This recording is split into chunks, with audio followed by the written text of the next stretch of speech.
সরকারের গদিতে এই ফাঁসিবাদের গদিতে এই প্রহসনের শক্তি মানি না মানব না এই প্রহসনের শক্তি জনগণ মানে না এই প্রহসনের শক্তি জনগণ মানে না।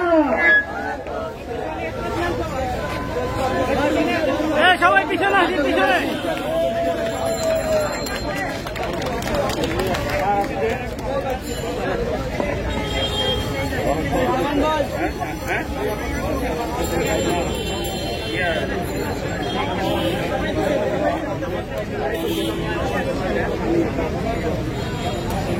আনন্দ স্ট্যান্ডার্ড করাও।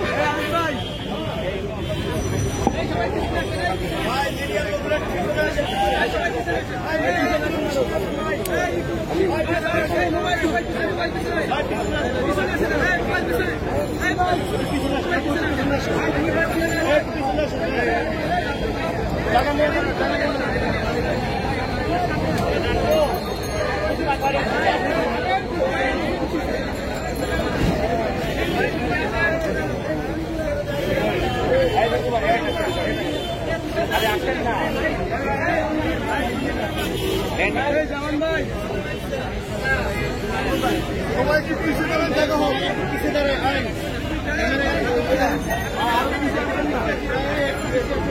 পিছিয়ে বড় জায়গা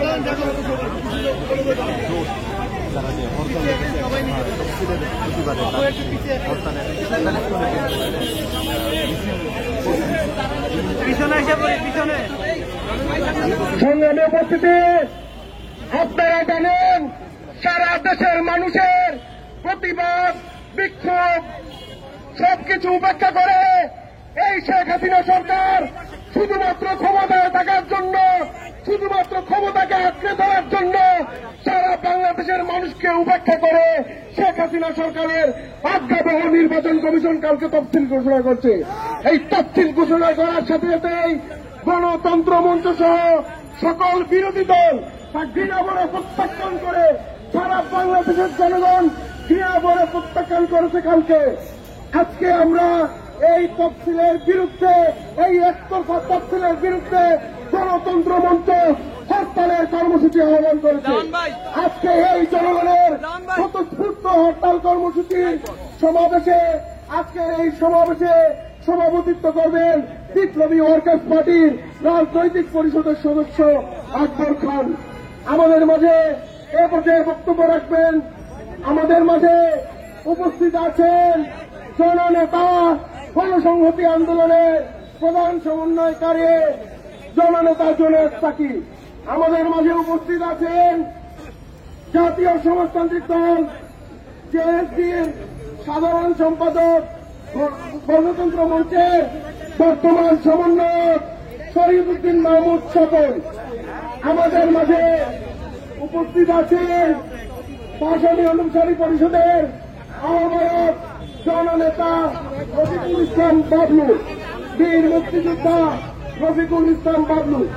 আমাদের মাঝে উপস্থিত আছেন নাগরিক ঐক্যের সংগ্রামী সাধারণ সম্পাদক শহীদুল্লাহ কায়সার। আমাদের মাঝে উপস্থিত আছেন রাষ্ট্র সংস্কার আন্দোলনের সাংগঠনিক সমন্বয়ক ইমরান ইমন। এ পর্যায়ে আমি বক্তব্য রাখার জন্য আহ্বান জানাচ্ছি রাষ্ট্র সংস্কার আন্দোলনের সাংগঠনিক সমন্বয়ক ইমরান ইমনকে। সাধারণ উপস্থিতি, আপনারা জানেন বাংলাদেশে কি অবস্থায় আছি। আজকে আমরা এই হরতাল, গণতন্ত্র মঞ্চের হরতাল কর্মসূচি শেষে এই সংক্ষিপ্ত সমাবেশের সংগ্রামী সভাপতি সহযোদ্ধা বিপ্লবী ওয়ার্কার্স পার্টির রাজনৈতিক পরিষদের সদস্য আকবর খান, উপস্থিত আছেন গণতন্ত্র মঞ্চের জাতীয় নেতৃবৃন্দ, সাংবাদিক ভাই বোনেরা, সবাইকে সংগ্রামী সালাম ও শুভেচ্ছা। আসসালামু আলাইকুম।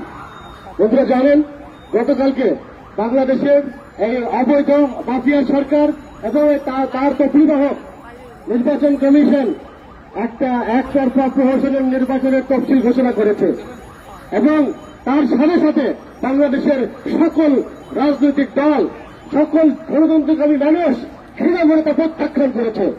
গণতন্ত্র মঞ্চ তাৎক্ষণিক মিছিলের মাধ্যমে তার এই প্রত্যাখ্যান জানিয়ে দিয়েছে এবং তার প্রতিবাদে আজকে সকাল সন্ধ্যা সারা দেশে হরতাল কর্মসূচি পালন করছে।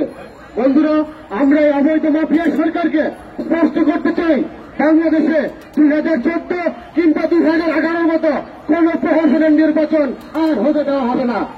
আজকে যারা এইরকম একটা প্রহসনের নির্বাচনের পায়তারা করছে, এইরকম একটা নির্বাচনকে বৈধতা দেওয়ার জন্য বাংলাদেশের বিভিন্ন বাহিনীকে ব্যবহার করছে। 2014 সালে আমরা দেখেছি বাংলাদেশের একটি বাহিনী বর্ডার গার্ড বাংলাদেশ বিজিবিকে ব্যবহার করা হয়েছে। 2018 সালে দেখেছি বাংলাদেশ সেনাবাহিনীকে ব্যবহার করে একটা ভোটারবিহীন নির্বাচন, দিনের ভোট রানা করা নির্বাচন অনুষ্ঠিত করেছে। আবার বাংলাদেশে বিভিন্ন রকম ভাবে প্রশাসনকে আমলাদেরকে ব্যবহার করে আবার একটা ভুয়া নির্বাচন, প্রহসনের নির্বাচন, নির্বাচন নির্বাচন করার আয়োজন করার পায়তারা করছে।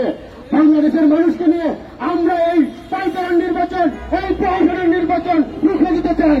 গণতন্ত্র মঞ্চ বাংলাদেশের মানুষের কাছে স্পষ্ট করেছে, বাংলাদেশে আর কোন ভোট ডাকাতরা, আর কোন ভোটচোররা জবরদস্তি করে মানুষের ভোটাধিকার লুণ্ঠন করে যাতে ক্ষমতায় না আসতে পারে, তার জন্য এই মাফিয়া সরকারের পদত্যাগ এবং একই সাথে ভবিষ্যতেও যেন বাংলাদেশের মানুষের ভোটাধিকার কেউ কেড়ে নিতে না পারে, তার জন্য বাংলাদেশের একটা গণতান্ত্রিক সংস্করণ, বাংলাদেশ রাষ্ট্র ব্যবস্থাকে সংস্কার করে একটা গণতান্ত্রিক রাষ্ট্রপতি যে আন্দোলন আমরা করছি, আমরা এই আন্দোলনকে সফল করা পর্যন্ত মাঠে লড়াই সংগ্রাম জারি রাখবো।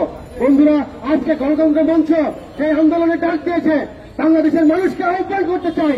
কারণ গণতন্ত্র মঞ্চের এই আহ্বান শুধুমাত্র আগের যে কোনো আন্দোলনের থেকে একটা ভিন্ন আন্দোলন। আগে আমরা আন্দোলন করেছি এক সরকার, এক দলের পরিবর্তে আরেক দলকে ক্ষমতায় আনার, এক মাফিয়াদের পরিবর্তে আরেক মাফিয়াদের ক্ষমতায় আনার। বাংলাদেশে গণতন্ত্র মঞ্চ নতুন করে বাংলাদেশের একটা দিশা স্থাপন করতে চেয়েছে, বাংলাদেশের মানুষের সামনে তার রূপরেখা স্পষ্ট করেছে, আগামীতে বাংলাদেশ কোন পথে পরিচালিত হবে তার রূপরেখা স্পষ্ট করেছে। সুতরাং মানুষ